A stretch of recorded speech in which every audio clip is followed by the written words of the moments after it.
Welcome back to Commercial Finance Experts Academy. My name is Stuart Trung. Today I want to cover you the other side, the client side. Now, most mortgage brokers, we have a certain types of clientele that we face every day. On the commercial side, it's not that much different either. But these are the four that I usually come across in the past years that I've been doing business with when it comes to commercial financing, whether it's investment property or whether it's project financing. These are pretty much the four that I've overcome. There's variations of each one of them, but I'll go through each one for you so that you can understand. The biggest one is probably the overly optimistic one. Now, why I say overly optimistic is that they're looking at the realtors projected or pro forma, which have not been audited, which have not taken up some items in there. For instance, if it's a self-managed one, it's probably not including any potential property management expense if the investors were to purchase this property and take it over. That's not taken into consideration.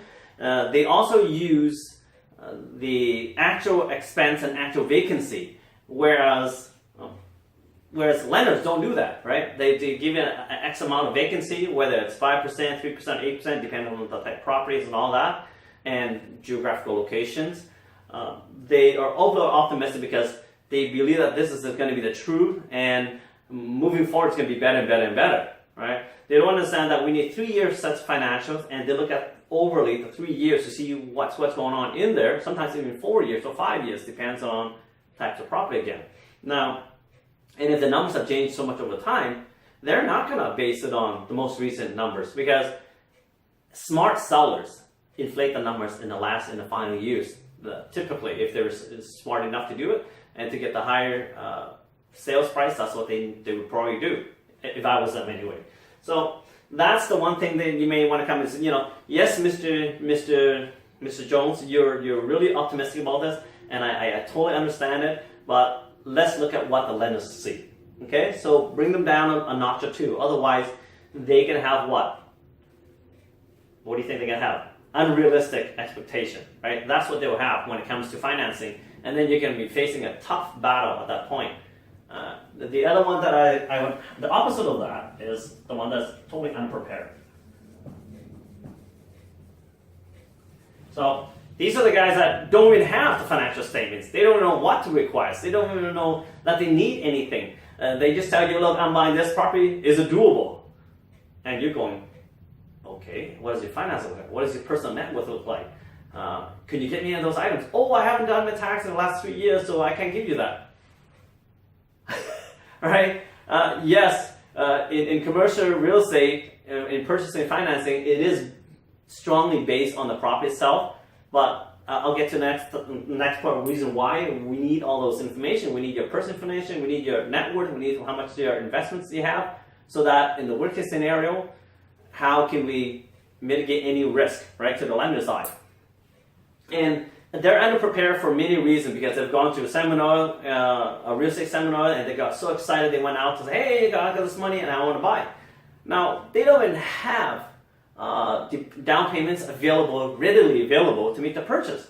And if you know this is kind of the type of clients that you're having in front of you, dealing with them, get them all the documents, get them the checklists that they need to make sure that they get all these items already done for you. Otherwise, you're wasting your time. Okay? Number 3, borderline people. Now, nothing against borderline investors, but they have maxed out everything. They have really maxed out their line of credit, the personal side, everything's maxed. Meaning borderline of what? Borderline going bankruptcy, or borderline of foreclosure, anything happens. Right?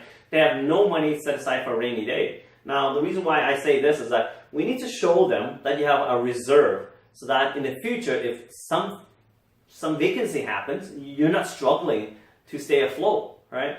If you cannot show a lender that you have sufficient funds to make it past any kind of downturn in the economy, or if some of the units were vacant, can you survive at least 3-6 months before, or even a year before you get the new tenants in, right?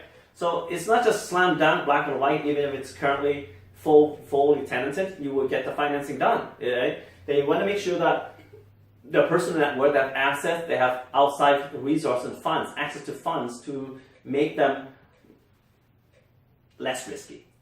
I'll put it that way, right?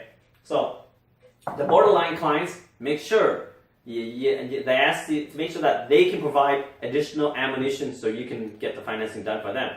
Because if they are not prepared, they're like underprepared and a borderline guy, they're not going to get the financing. Even though the subject property financing looks doable and it's great, they're not going to be able to make it, right?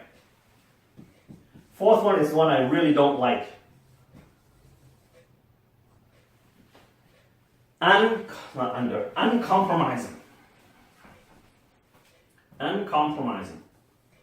Compromising. Something like that. Uncompromising.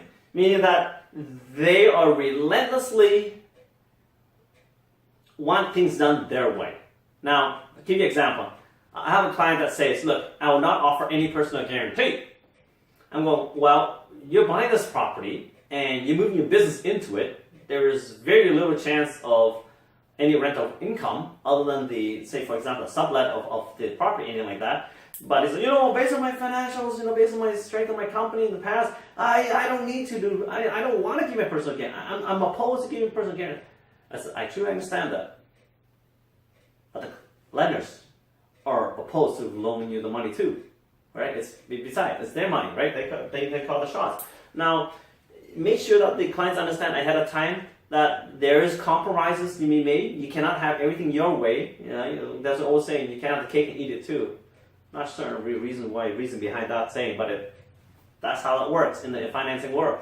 Yes, you want it.